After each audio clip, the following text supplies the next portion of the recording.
Okay. All right.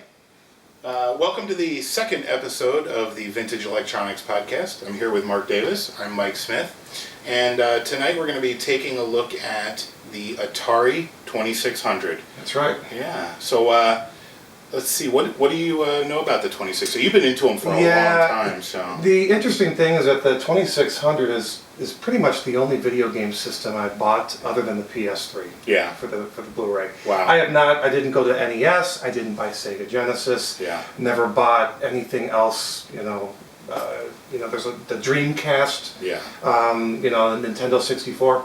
Completely skipped that phase. So I've always just had my Atari, and it's been one of those things that we pull out for parties and play. We had was it a bachelor party that we went to that you brought the game it was that was up at Lake Geneva. Yeah, a football weekend. That was what it was. Yeah. We just sat around when the football game wasn't on. We played Atari. It was a good time. That's right.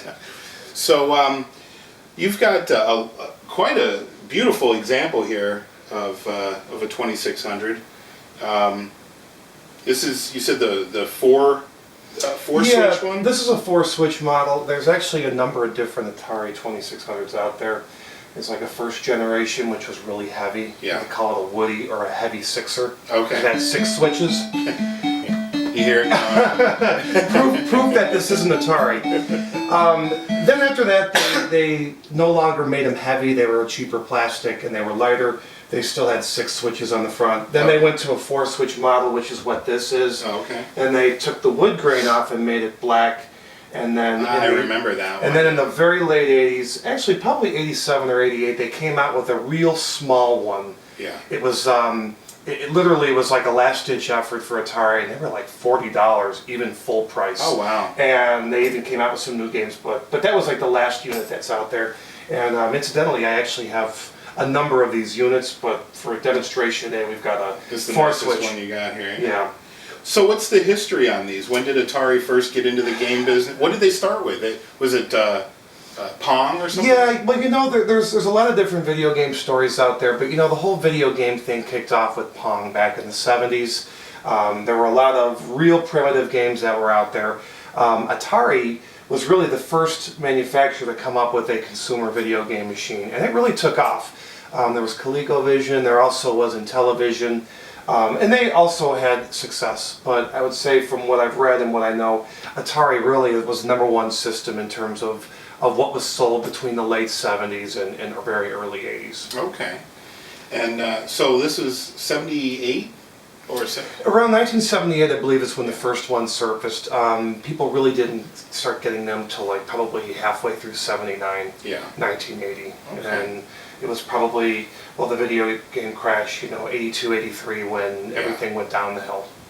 Were they really getting away from the cartridge games? Do you think that's the reason? Because the Commodore 64, I know, had cartridge capabilities, but we had a disk drive, floppy disk. Yeah, no, there always were Atari and the other brands too had computers. Like Atari had a whole line of computers called the Atari. They had the 400, the 800 and the 800 XL. So they always did have computers, but from the actual video game industry, I think for actual video games, I don't think the first media other than cartridge really came out until the early 90s. Okay. And that was when we first had our first CD-based system. Right. PlayStation and yeah, actually, I think Dreamcast. It may have even been like TurboGrafx or something. I think there was a CD module, but that played a few games. But cartridges were still very popular. But the problem was, though, in '83, all the arcades, all the video games died for the most part, and so did Atari. People at this point just were tired of it. And then, the NES came around a few years later, and Nintendo did very, very well. Yeah. And that was like 8-bit sound and and much improved graphics over the Atari 2600. As you can see in the graphics are they're very primitive as well. What's amazing is even on a bigger screen, the graphics.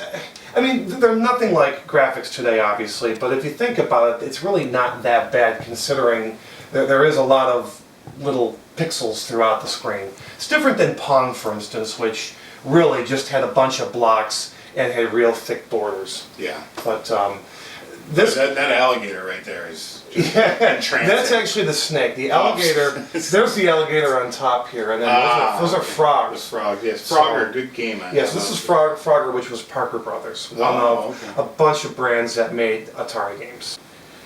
All right, let's take a look at some of the games that you have here. That's quite the collection. And a custom case, I might add. And a custom cardboard case. These, back in the day, would cost anywhere between, typically, $29.99 and about $44.99. I think the most expensive a game ever was Pac-Man when it came out. It was $44.99. I remember that. There was like a price hold or a price lock where that's what everybody had to pay. Jeez, that's that's over $100 now. It's very expensive, very expensive. And in fact, you could rent these at video stores just like you would rent a video. So you'd go get a VHS tape, but you'd also rent an Atari game. It was actually, very big back in the day. Space Invaders, one of my favorites. We used to play that for hours and hours. Yeah, so if you kind of look at the graphics types and the form factor, these are all Atari games right here, made by actual Atari. Okay. Here's a silver Pole label. Position, love that one. This is a silver label, which was a reissue. This is 1983. It's actually a later cartridge. If we pull up an older one, excuse me, you're going to see not the silver, but you're going to see just a graphic with a color sticker. If you get older than that, the original bunch of them just had a lowercase generic title on them. And then if you have an extremely, extremely old one, here's one of the only ones I have. If you get an extremely old cartridge, you're going to see much larger text with a little bit different font, and you're going to see a number next to the title. That's because Atari originally put numbers by each game, so you could put them in a library and you'd have all the games. They were at number 41 by the time this one came out. And the first game was Combat. And there's a list of games out there. I think AtariAge.com is the best place to go to get information. Yeah. Here's Coleco, and they made ColecoVision. This is from a thrift store, I'm sure. But Coleco games always had a white casing. And then we have also, here's Parker Brothers. And that has more of a ribbed design on the side. They most often always have a silver label. And then Imagic. Here's Imagic. They always, for the most part, have a silver label. Some of the newer Imagic cartridges have a graphic as well. The reason why I talk about all the graphics and such is there are collectors out there that will collect not only one of each game, but they're going to want the ones with the picture and ones without the picture.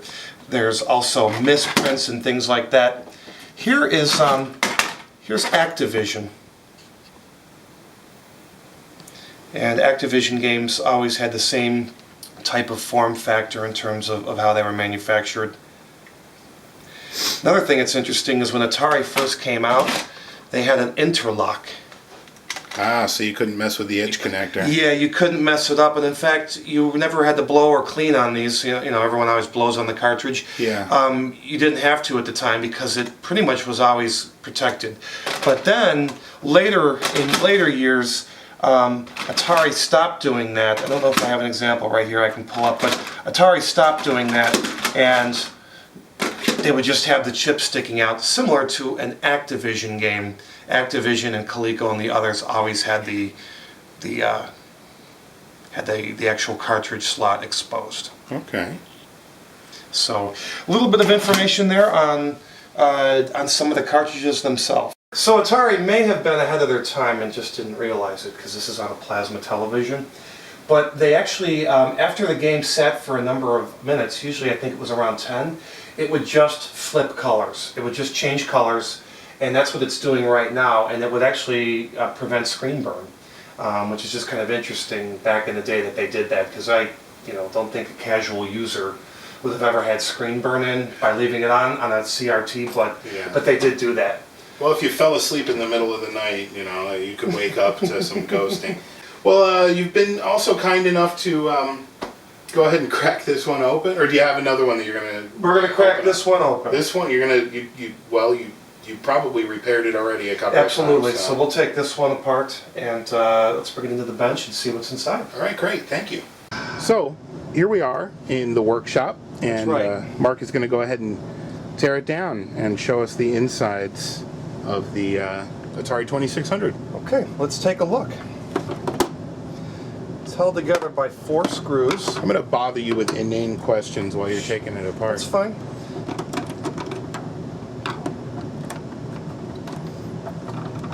So is this something that they taught you at DeVry, how to repair Ataris? No, I was taking these apart when I was young. I fixed my first Atari that had a bad power jack with a soldering iron because I was soldering at the age of 9 or whatever. Yeah, it's funny. That's about when I picked up one. So here's that. Not real complex. No, A wonderful piece of simplicity there. Yeah. Inside here, and I've had these off, inside here is the processor. It's probably a Motorola chip or something. No Pentium? No, maybe even been Texas Instruments. Yeah, no Pentium, that's for sure. But that's the innards. There's your switches and a couple capacitors. This is a video gain. This will adjust your video output. You can see you can actually replace the RF cable with another one. It's just an end-to-end. There's the RF channel 3, channel 4 output modulator. You got it. So pretty simple. What's that red knob on there? I don't know. It has to be. It's probably some sort of an adjuster. Okay. I'm guessing it's some sort of like an oscillating circuit or something. It looks like a potentiometer that requires a hex wrench. Mm-hmm. So, but very, very simple. Looks like they had a lot of shielding. This one says 1980 on it. Now I don't know if that's when it was made, but this is 1980, and this came out probably around 82. This particular Atari. So, it's they may have used different boards. I don't know. It's hard to tell exactly what they did. Yeah, 1980. Revision 13. So they must have had a bunch of different models. So that's the inside. So, common fail points. I've heard a lot of people say the power jacks go out. Yeah, the power jack will go out. In fact, this one probably has been resoldered. You just resolder the power jack or put a new one on, and these switches will go. Okay. These will go. If you just spray them with contact cleaner, you know, the spray, you'll be fine. But these will wear out over time. And they're not easy to replace because they're kind of a custom switch, and you'll never find a way to get it to poke through and work the right way. Yeah. So, yeah, not a lot to it. Not a lot to it at all. That's easy. Very quick and easy. Well, thank you very much. Absolutely. And we'll watch as you put it back together, and then we'll be gone.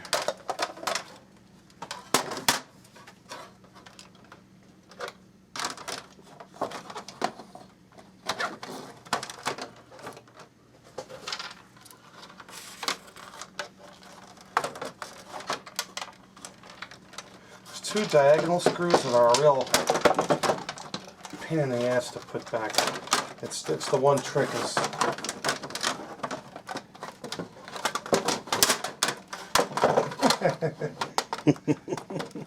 trust me, it's going to go back together even if I have to ram it all together and get some crazy glue. It's going back together.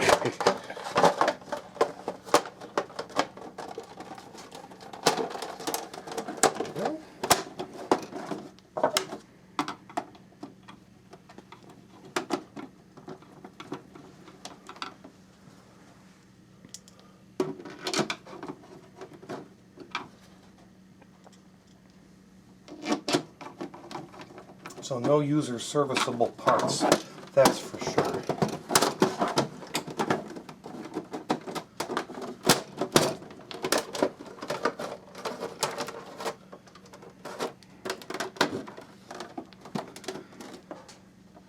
There we go. And now I see everything lining up as it should.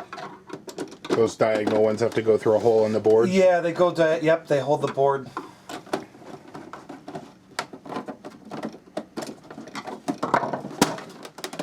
There we go. We're back to normal, and